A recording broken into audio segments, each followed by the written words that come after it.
going on, everyone? Chris with Journals, Comics, and Pop Culture. This is our top 10 hottest selling comics of the week, our weekly video series brought to you by PopCultureZone.com. Before we get into this week's top 10 books, don't forget to check out PopCultureZone.com's. Their links are below. Check them out if you're interested in getting your hands on some awesome exclusive and incentive variants at affordable costs, CGC slabs, and of course all different kinds of pop culture items, including toys and statues. And if you're buying raw books, they ship at a flat rate fee of only $4.99. Pop Culture Zone is also on eBay, where they still hold a 100% customer feedback rating with over 8,000 ratings this year alone. Those links are below. Check them out and make sure you follow them on eBay as well.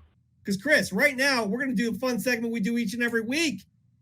Top 10 look back props or flops. Chris, explain to the fine audience what this segment is. All right, guys. Every week we know that coverprice.com, big shout out to Cover Price, they release a top 10 list. They take this list by sales data. All right. So in terms of units being sold, what's moving on the market, we are now 1 week out from the most recent list. So I picked 3 books off of that list. I show you guys the sales data of when they were moving to make that list.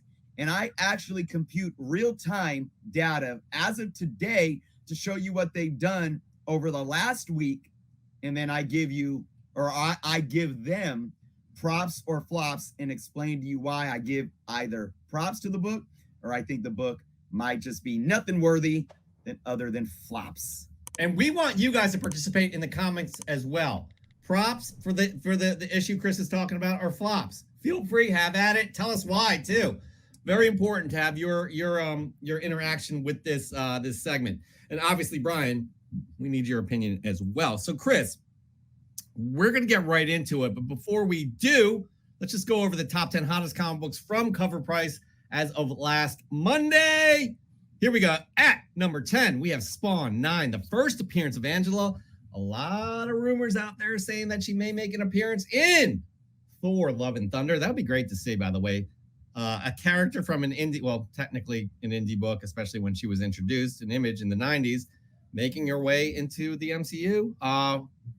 I think that's cool. Anyways, at number 9, we have Spider-Man 2099, number 1. At number 8, we have Batman Beyond the White Knight, number 1. I'm surprised that this continues to stay in the top 10 list.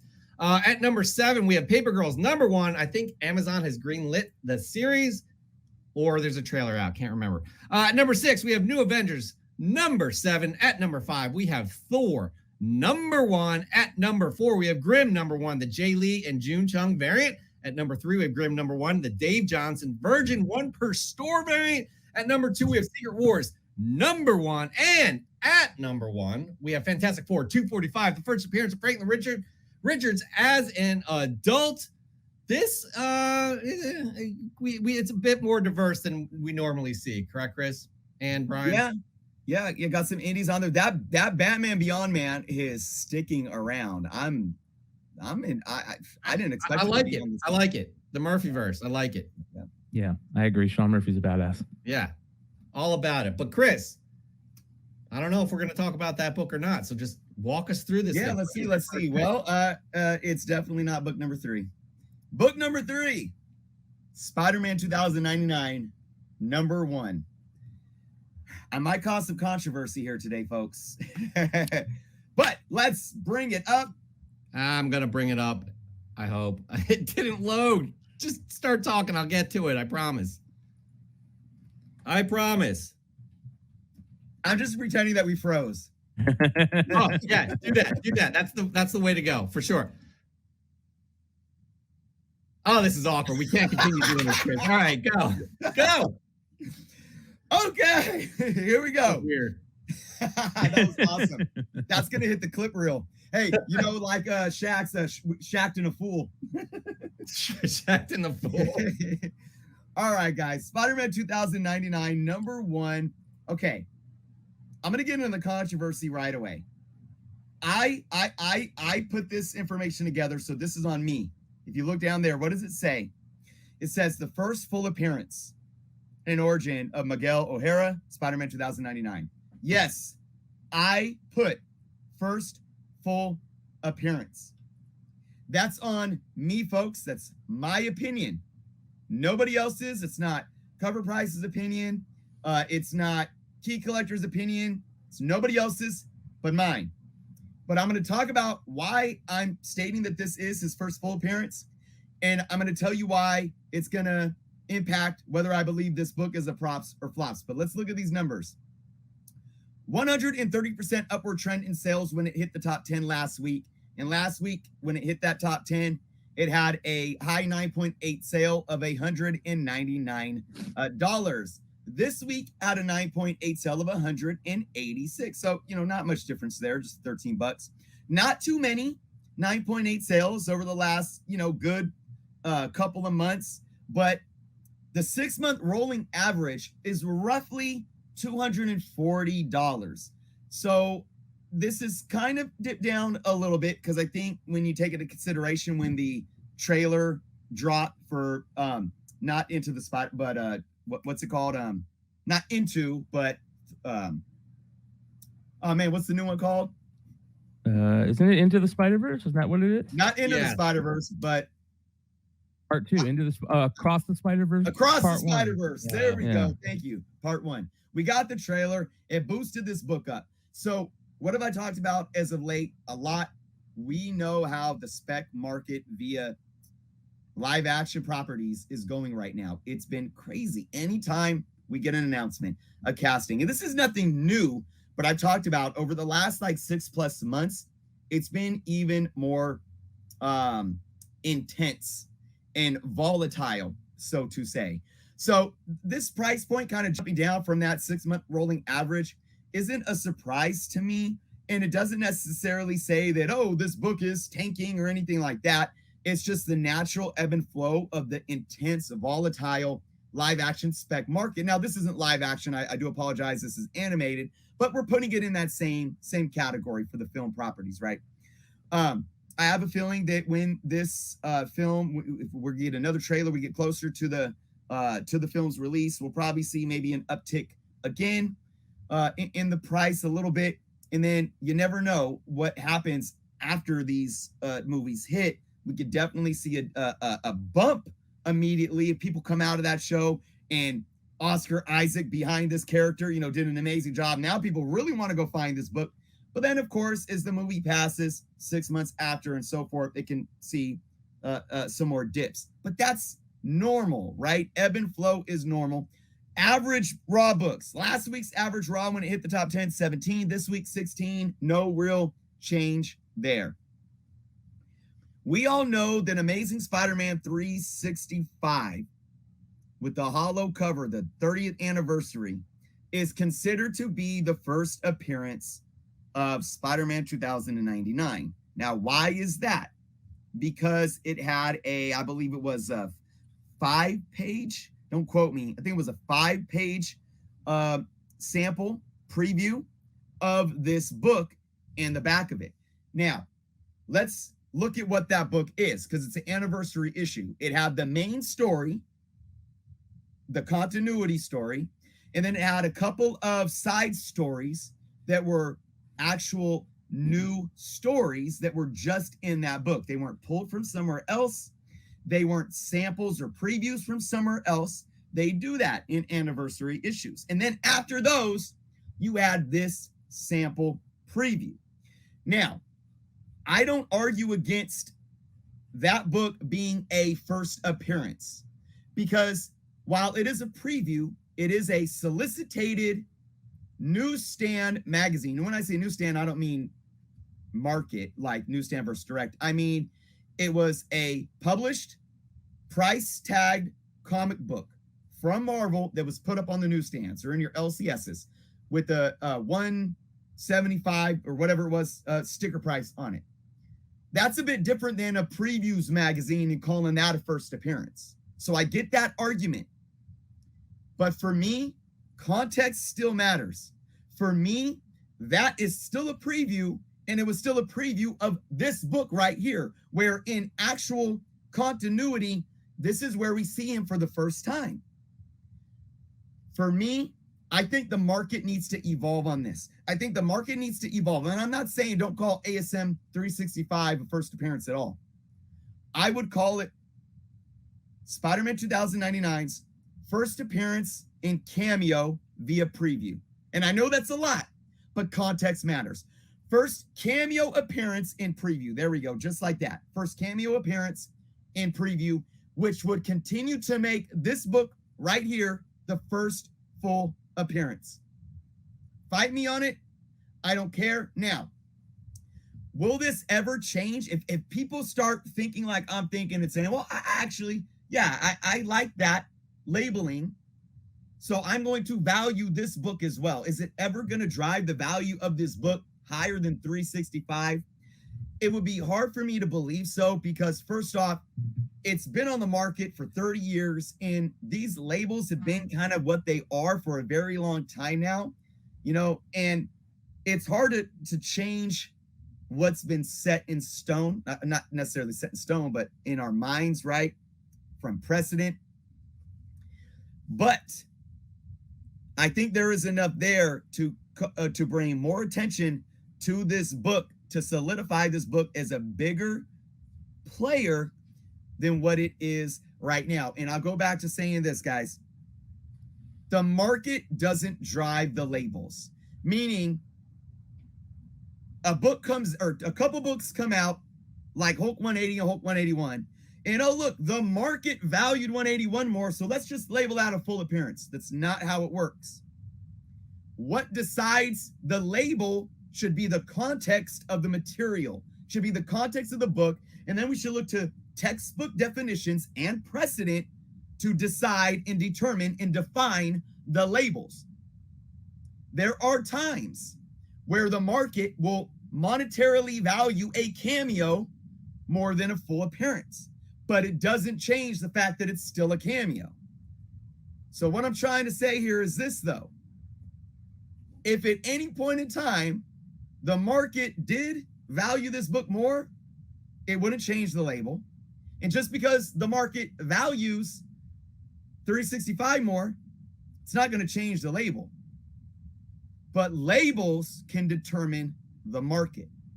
And that is what I believe has gone on with this book, because the labels were set saying that 365 was the first appearance without any other context, with not even calling 299 any type of full appearance or anything.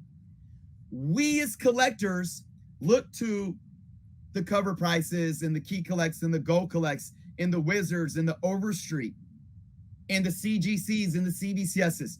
We look to that. Sometimes we don't even open up the pages of a book to decide for ourselves. Sometimes all we're doing is looking up these databases and they're saying, oh, this is the first appearance of Spider-Man 299. I'm going to now determine how I monetarily value that book. And that's what I believe happened with this book. So I'll end on this note, because I got to give this book a props or flops. I'm going to give this book props. And again, I'll always state this. I'm not paying $200 for this book in a 9.8. I'll pay $40 for this book in a possible 9.8 grade and ship it off. And if it comes back at 9.6, I still don't care. But that's just me. I give this book props, though, because I do believe there is more inherent value in this book than people realize, because all we're doing is group thinking on the labels that were already determined by industry players to say that ASM 365, without any other context, without a preview context, without a cameo context, etc., is indeed the end-all be-all first appearance of this character. I think more people will start realizing that, although that, like I said, that may never change, I'm seeing this as more of a full appearance. I might value it a little more in the long run. Now, before we get to Brian's opinion here, we want to hear your opinion in the comments, props or flops on this issue right here. Spider-Man 2099, number 1. So Brian, have at it, man. Props or flops on your end, and why? First, I want to say I agree 100% with what Chris said about the preview aspect of that book. Look at some of the other previews that are out there. Look at the He-Man preview. Look at the Sonic preview. Those aren't called first appearances, and they preview the exact same thing in some of those first issues. Strange Tales. Yeah, Strange Tales. There's a lot of those books. Oh, Strange Tales. Sorry. Yeah. Strange Academy. Strange Academy. So here's my problem with all that, as I feel like, and I didn't feel this way until recently, I feel like we get so caught up in cameos and first fulls and origins that I think we need to get rid of that word cameo. I don't like the word cameo. I wish we could just go with, and another important thing that you said is that there needs to be a standard, right? So let's make that a standard. First appearance, and then a first full appearance. I'm cool with that. But yeah, we definitely need to figure that out. But I will say on prop or flop, I'm prop on this 100%. That particular book might not be the most valuable first full appearance, but that character, he's in a weird realm where there are books of his that are spectacular and worth way more than his first full appearance. And lots of them, right? There's so many good Spider-Man 2099 variants. There's the people love the action figures. The design of that character is amazing. Like there's certain characters when you look at them and you see their design, you instantly like them. You don't care anything about their story. They just look cool. That's very important. So that's why I'm with prop on this one all day. I love that book. And hey, I'm a kid that grew up buying that book off the shelf. That foil is I'm always going to show love to the foil. And Peter David, again, and Jeff, we've been talking. I mean, Peter David's name has been brought up recently a lot, man. Just a great run, amazing. Peter David is I think he's an underrated writer. His run on the Incredible Hulk in the 90s was outstanding, but him coming up with this character as well. I'm not going to get into the whole 365 versus this. I'm just going to look at it as that issue and kind of exactly what Bryan said. This character is awesome. Miguel O'Hara is awesome. And for that reason alone, I think this book is a props. It's a 90s book, so there's probably was a few 100,000 produced. But, I think that this character is going to be getting a lot more love. I think this character is going to be getting exposed to more of the mainstream outside of the, hardcore comic book fans when Across the Spider-Verse comes out. They didn't bring Oscar Isaac in just for a quick cameo. Sorry. They didn't bring. He probably is going to have more of a role in the next film. So I expect that to happen. I think this is straight up props. So again, love to hear what y'all think, props or flops on that one. But we will be moving on to the next one, Chris. Your second most interesting book from this list. All right, guys. We had some DC, we had some indie, but man, just some of these Marvel books got to be talked about. My number 2 pick, Secret Wars #1. And of course, this is the 2015 series. First off, let's just look at the numbers straight away. 203% upward trend in sales when it hit the top 10 last week with a $250 9.8 high CGC sale. This week, $200 9.8 high. That's a 20% decrease, but as I always say, don't get caught up in just one or two sales. Not a lot of these graded books out there, to be quite honest. So again, that's why I say $50 is a large amount, 20%, but it could have just been a matter of one or two people being on eBay at that point in time. So, but this is definitely more telling. Last week's average raw when it hit the top 10, $6. This week's average raw, 20. That's a 233% increase right there. And for a modern book, where a lot of higher grades, that speaks volumes. But look at this. 39 units were sold in last week. That's why it hit the top 10. 39 units were sold online. 29 of those were from mycomicshop.com. Most of them for $4. So, and if you go to mycomicshop.com, there's none available. This is what I think is happening with this book and why the high raw is now up to $20. And remember, excuse me, not high raw, average raw. Because all of those books sold out from mycomicshop.com, where you had a set buy it now price of $4. And now you have people, their only other option now is going on to eBay and bidding. So when you go to my comic shop, you don't have to get into a fear of missing out. You don't have to get into any type of reactionary decision making. Look, there's a purchase price. I'm going to put it in my cart and buy it at that price. Now you have an auction. And again, people get into their emotions. People get into that reactionary fight or flight. So for a book that, well, maybe mycomicshop.com just needs to restock their website. Now, before they can even do that, you have people going on eBay and bidding up a $4, $5, $6 book up to $10, $15, $20. So what am I saying here? Does it mean that, like, you know, that's not organically done? I can't argue that, because nobody's essentially manipulating the market. People are just making purchasing decisions in a different type of atmosphere with different variables at stake. And that's going to drive that book up. And of course, the reason why I believe this book was already selling the previous week was because people came out of Doctor Strange Multiverse of Madness. You know, you get spoiler, you know, not a big spoiler. We all should know now that, you know, Mr. Fantastic showed up. That's all I'll say. And we know the Fantastic Four is coming, and we know that they play a big role in this Secret Wars, and also the multiverse plays a big role in this Secret Wars. So people are already looking, hey, let's look to that next best thing. Buying this book for $4, $5, $6 even, $7, $8 even maybe. It's not bad. It's not a bad spec book. It's very low risk. You're not paying a bunch of money, and it is what it is. Props or flops? I do think that they're going to do Secret Wars at some point. And Jeff, we talked about this before, and I made the statement multiple times. I think the Secret Wars that we see on screen is going to be a combination of the 1984 Secret Wars and the 2015 Secret Wars. I think Doom and Beyonder are going to be key players.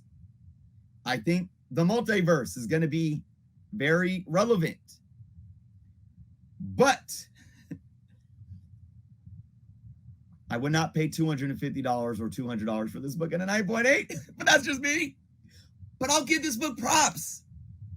I will give this book props, because while I've been very, very skeptical about our fight or flight craziness, call it FOMO or whatever, this book it's not selling for crazy amounts. Now, I'm very cautious about it selling for an average of $20 though, guys. This is what I would say. And this is why I almost gave this book flops. For it to go from a $6 average to a $20 average is very volatile for me. And I would honestly stay away from it right now, because I don't think we're going to get any type of real announcement of Secret Wars or anything for a while. So let my comic shop stock up. You know, maybe it won't be for $4 anymore. Maybe it'll be $6, $7, or $8. Go to your LCSs, go to Mercari, hang out in some whatnot sales, ask them if they have any Secret Wars #1s, go to your Facebook group forums. Don't just go and get into an emotional bidding war on eBay. But look, this is a modern book. I don't think, even if we get a Secret Wars #1, or even if we get a Secret Wars in the MCU, I don't expect this book to be $100, $200 book raw, ever, necessarily. I mean, look at Infinity Gauntlet and Infinity Wars when we knew that the Infinity Saga was happening. They have intrinsic value already, but those movies didn't do too much. I mean, they ebbed and flowed, and now Infinity Gauntlet especially is definitely increasing in value, but that's a 30-year-old book with a lot more intrinsic value outside of a book that's only 7 years old. So I'm going to give this prop because I do think a lot more eyes are going to be on this book. There's going to be a lot more demand on this book. I definitely think the story is going to be pulled into the MCU, but with me giving it props, I just have to say, be very careful. There's so many near mint copies of this out there that you could probably find right now for under $20. That's why I would completely stay away for buying this book in a 9.8, but hey. Brian. Gosh, we've been talking a lot about this book lately, about the series lately. Just like everybody else, I think it's a great series, but I agree there's so many copies. What, like 500,000 is the estimated print run on that number 1, which is bonkers. So many variants for this series. If you look at this series, it's a 9-issue series, and there are, I don't know, at least 100 covers. Maybe I'm going crazy there. It's probably like 60 covers. I think they did 50 okay. variants. Yeah. Right. It is, there's a lot. If I was going to spec on this book, the way I would spec on this book is, and I've talked about this on the shows, 1, grab those second print Alex Ross Virgin variants. 1, because we're comic fans to begin with, and if you're not a fan of those beautiful covers, then there's a problem. Those are gorgeous, and they're probably on the lower print run if you're into rarity and that type of stuff. But there are also some really good variants out there for that series, and ultimately, though, I give it a prop because I agree. I think Secret Wars is coming at some point. It's just so far down the road. But again, we're comic fans. And guess what? Where do comic fans go to get their comics? They should be going to their local comic shop if they have one. And I guarantee you're going to find these in your local comic shops. Yeah, no doubt, because they were overly produced. Guys, I am not going to agree with you. I'm giving this book flops. And here's why. I agree, too. I think Secret Wars will be coming down the road. I think they are working towards that. I think probably 90%, well, not 90, that's probably too high, but I'd say 75% of comic book fans that, are diehard watchers of the MCU also believe that, too. I'm giving it flops because here's the deal. In terms of a long-term spec value, it will only be in name. This is such a convoluted story to adapt something like this straight from the source material. I don't see it. I don't. Well, Chris made a great point that you guys were talking earlier about this book, and he mentioned that there's going to be some type of amalgamation between the two series, and I agree 100% on that. That's what Marvel's MO is. They've showed us that in the last couple of years. And here's the thing: who was that character that's so influential in both series? Doom. And we need Doom to be brought into this MCU universe somehow. And if they bring Doom in by him showing up to beat the Beyonder in some way, and then by him beating Beyonder, he gets that power, and there you go. There's your story. So I think. Yeah. Sorry, I cut you off. Go ahead. No, you're good. That's where I was ending. I would think that would be, a great way to play it off, but it's so far away. It's so far away. But I would take. I would. You know what? I do like the idea. Maybe the Beyonder would be a part of this as well. I would take that $250 that somebody paid a 9.8. I would put that towards Doom and Beyonder books, to be honest with you. Yeah, absolutely. I wouldn't touch this. I wouldn't. I mean, if I see it in a bookshop for $5, sure, I would pick it up. I mean, you're right. The Alex Ross covers alone are gorgeous. But again, if you guys are looking to put your kids through college off of this book, once Secret Wars comes out, I mean, look at the Infinity Sagas, all those 90s books when we had Infinity Wars or an Endgame. So I got to give it flops. I'm sorry. I'm not apologizing. I'm not sorry. I know. Right? Yeah, no. Yeah. But and again, but see, and I know this is how I approach the show. Like I give clear specifications on why I give something props or flops, and I pick it apart because I always say I just gave props to 2 books that I said I wouldn't buy in a 9.8. So if I was to sit here and simply have the graded market, the current graded market, dictate my opinion on props or flops, I'd probably give 99.9% of the books that are on these lists flops. But I think for me, it's more of, why is this book hot? Why is it moving units? Yes, let's look at what it's doing. Let's look at what the price is doing.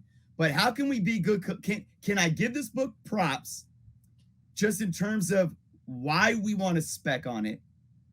And then can we be smart collectors and maneuver around that to where there's low risk involved?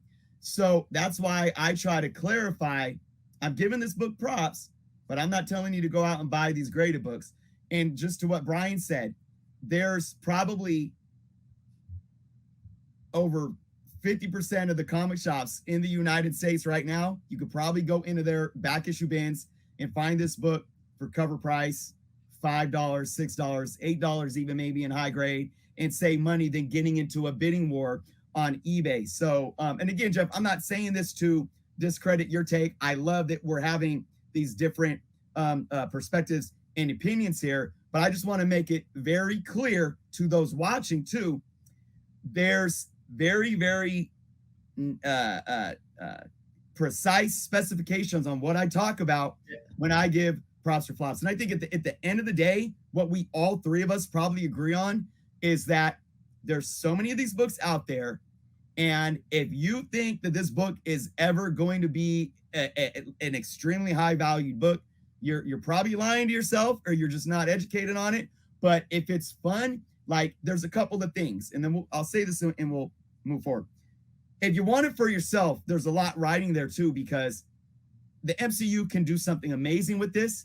And just to have a copy of this in your PC, if you could get it for under $10, that's going to be freaking amazing to have and to tell your kids about. Secondly, there is spec value in terms of if you want to be a reseller or you want to flip. If you could still find these for, even under $10, it might get to a point where when we get that announcement, look, if we could come out of Doctor Strange Multiverse of Madness and say, well, what's that next thing coming? Probably Secret Wars, and then we're going and paying $20, $25, $30 for this book.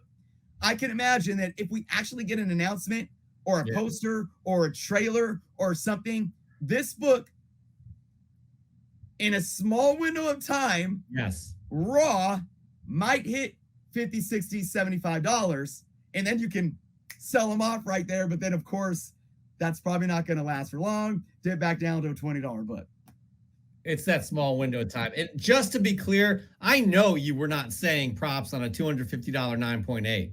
You were just. I know. Yeah. Just you guys are giving props. All context. Both you guys are giving props on the actual book, but I know both of you would not spend $250 for a 9.8. No, not on that. That's for sure. That's what I'm saying. Like, you guys would take that $250 and move it somewhere else. You know what I would buy? You know what I would spend on a 9.8? And I don't even know if the market is at $250 for this book. I would rather spend $250 on a 9.8 Secret Wars number 12, where Doom takes the power of the Beyonder, and it's got that sick Doom cover.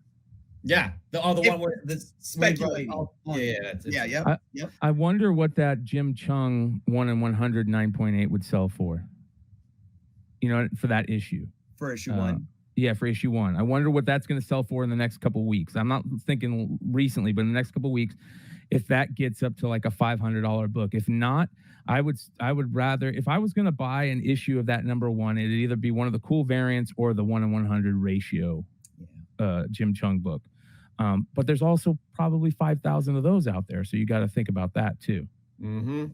Absolutely. All right, here we go. We're going to move on to this third book, this final book off the top 10 list and props or flops, top 10 look back. Chris, what do you got? All right, guys. Again, like I said, I feel so bad because I feel it's just this last like month plus, it's been all Marvel. I know, man. It really has. Hey, my number 1 is the number 1 on the top 10. Fantastic Four, 245. First appearance of Avatar, Franklin Richards in his adult version. This book, man, it definitely is shot up here with a 294% upward trend in sales last week when it hit the top 10 with a high 9.4 sale of $144. No 9.8 sales last week or this week. No other 9.4 sales either. No other graded sales either. There are 9.8s on the census. I looked. I think there's like I'm going to say like under 60. I don't know. Last week's average raw when it hit the top 10, $12. This week's average raw, 23. That's a 92% increase in value right there. So more to gauge there instead of just looking at the one 9.84 sale with nothing to compare it to. I think people are speculating on this book too, of course, because of Multiverse of Madness, thinking that when we get the Fantastic Four, we can get some type of iteration of Franklin Richards. Definitely relatable to the multiverse. Oh, man.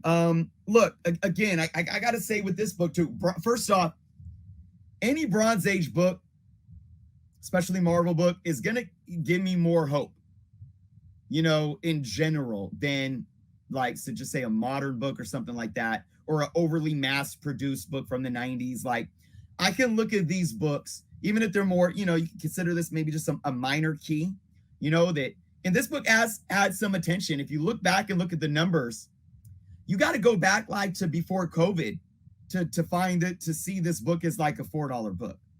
So even over the last couple of years, this book raw was selling for, there's a ton of sales anywhere between $5 to $10, and even some probably higher grade raw sitting above the $10 mark. So it's not like a flash of light overnight. It's been there. But do I give this book props or flops? Oh man, it's still lower risk.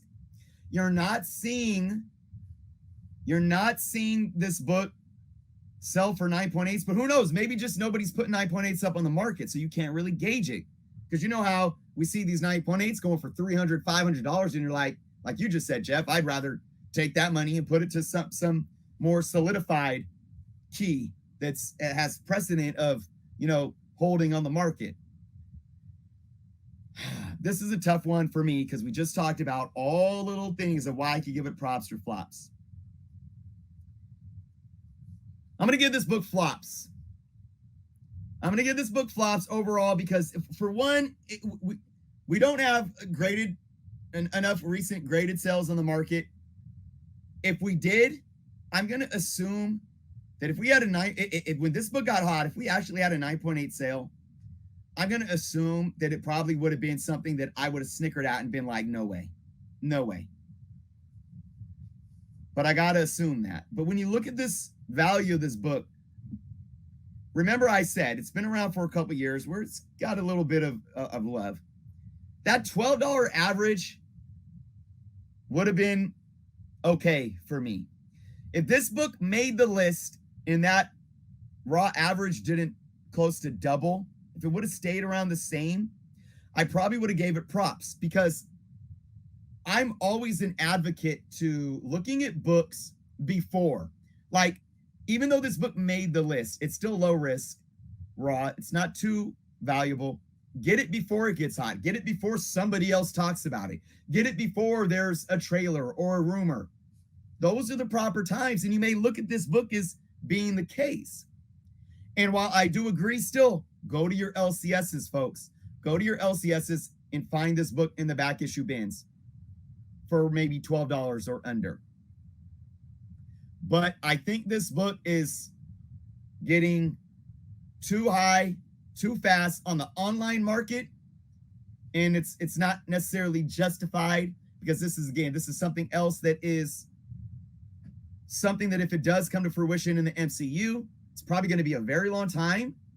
And if it is, I don't think it would have staying power. I don't think that if they brought this character in or did some type of story arc with this, it's not going to have staying power that's going to keep this book to be some type of like, that's a solidified key. I think this book is a decent spec book. If you can find multiple copies of this book in the back issue bargain bins, go ahead. I don't think this book has staying power. I think it'll always be a minor little Bronze Age key that'll be really cool to have in your collection. That will be a book over time, simply due to inflation, will continue to increase in value a little bit. But I just don't think there's anything crazy there to justify basically a doubling in price point. And like I said, I'm worried to see what would happen. And I'm going to keep monitoring this over the next couple of weeks. If these 9.8 start hitting the market and if they start going for like $400, I mean, if a 9.4, if you look at the differentiations, a 9.4, that means for what, 140 something. If a 9.6 sold, you take in the ratio, you're thinking a 9.6 is going to sell for probably at least around 220. And then you'll probably put a 9.8 for close to double that. So you're probably looking at over $400 for a 9.8, just looking at what that 9.4 sold for. Can't justify that either. Brian. Agree. That's a flop for me. I think there's way better Franklin Richards books out there to spec on if you want to spec on it. And here's the other thing. For the longest time, to me, that era of Fantastic Four books and for a long time in front of it are a skip.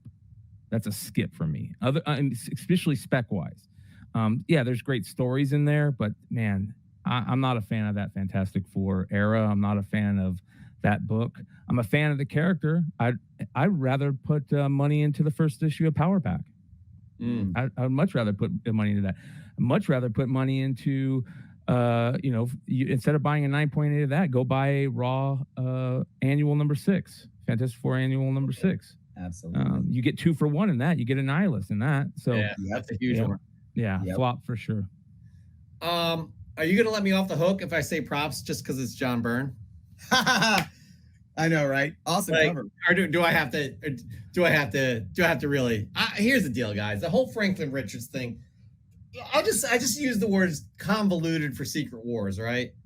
This whole Kang thing is convoluted. Like, honestly. So, like, for me to kind of, again, both. This is fair to say, Chris. I think most of the time we do this top 10 look back props or flops. Most of the time we say flops to those 9.8s, right? I wouldn't pay this at a 9.8. I mean, obviously we want you guys to do whatever you feel you need to with your money. If it's worth that much to you, then for sure, we would never dog you for that. But like, I wouldn't pay over $400 for this issue. No, I pay $15 for this issue because I love John Byrne. But in terms of Kang and Franklin Richards, shit is convoluted, super convoluted, and you don't know which way they're going to go in the multiverse. And if you're looking for a long-term hold, thinking that like Franklin Richards is going to be the next Thanos, in terms of a phase, I wouldn't.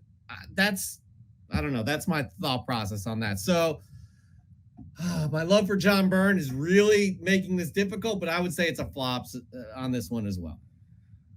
I feel like we're starting to spec out so far ahead. Yeah, you're right. It's close. It's getting very close to ruining.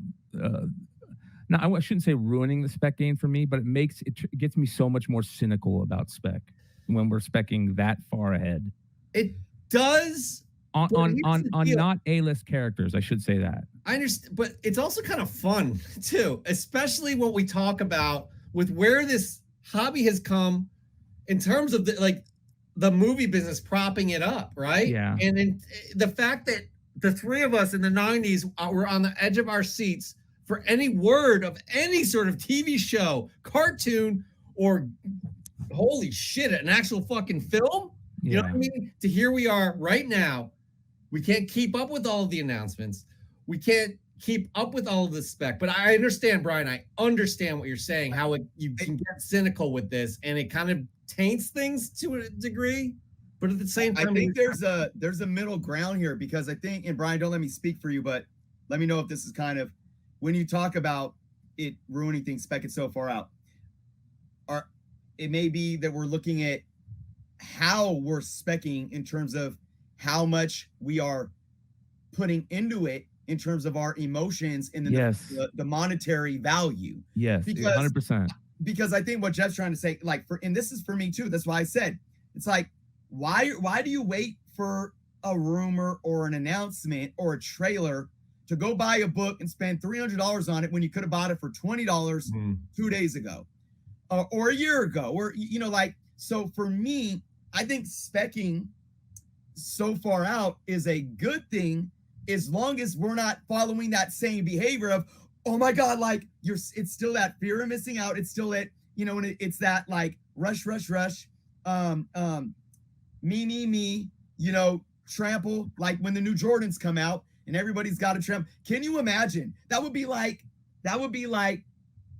you know, that a Jordan, and this is probably going to be a horrible analogy, but I mean, just imagine there's a Jordan shoe that that's coming out, you know, 6 months from now, but and you go and run to the and you know that maybe you could pre-order them for $200. I don't know, but imagine you go into like a Foot Locker store and like ripping open the doors and like going in there like Hulk and then like throwing $1,000 on the table like, I want my Jordans. 6 months from now, I want them. And the guy at Foot Locker's like, dude, like, you can go on the website and pre-order it for $200. Like, yeah. I've seen a lot of people in the comments mention that this is a book that you can find in dollar bins. This is a book that you can find in the Fantastic Four back issue bins for, you know, $5 in your local comic store. It's nice that we get to spec so early, but not that people are specking putting so much into it right now, because there's going to be waves on this character. Yeah. This character, we were just talking about God Emperor Doom coming and how far off that is. Mm-hmm. So there's going to be waves. This book will drop down to another, you know, it'll be $5 again in another couple of months, and then it'll get hot again. So I don't know. Again, specking on spending $400 or $500 in a 9.8 for this is a lot. It's a lot. Yeah, we're all on the same page with this one. By the way, I just had to try and find something. The Cabbage Patch shortage of the 80s was insanity, but I Googled that and this is what I found. I don't know what yeah. They're going fucking crazy for whatever it is. So that's what you're talking about, Chris. Yeah, but the analogy of that guy could have pre-ordered it, just like what Bryan just said. It's like we're flocking to eBay, like gimme. You know, when you could simply take a walk to your LCS or get in your car and be like, and then if it's not there, then maybe you go to eBay and pay a couple dollars more or something. I don't know. 100%. Hey, I got a few things to say here. Oh, those are Furbies, by the way. Yeah. Oh, wow. Okay. Did you guys know that? I didn't know that. That is hilarious. My mom bought one of those when I was a teenager, and I thought it was the creepiest thing I'd ever seen in my life. Yeah. I thought you were going to say your mom was in this picture. No. Good call, Karkham. By the way, Karkham had another good call, because I did not think this would happen. I love you, but it's hard to listen to you when you got Fantastic Four behind you. That's right. It is. I've never seen this film, but the three of us were like, you know what? We got to do it. We have not done this one yet. So that's what it is. Karkham, man. Good job on that. By the way, just want to say hi to Kid Collect. We haven't seen you in years, it feels like. Yeah. I think he's like a grown adult now. Probably is. He's graduated college. No, I think he's going into his senior year next year, though. Yeah. And Chris, right there, that ends it right there. The top 10 look back props or flops. Everybody, thank you so much for kind of contributing your opinions on all of these books. We do appreciate that. It is fun. And again, these are just our opinions. If these books are worth it to you and you want to spend that money, we are not here to knock you. We're just giving our opinions. That's it. So that's all I have to say.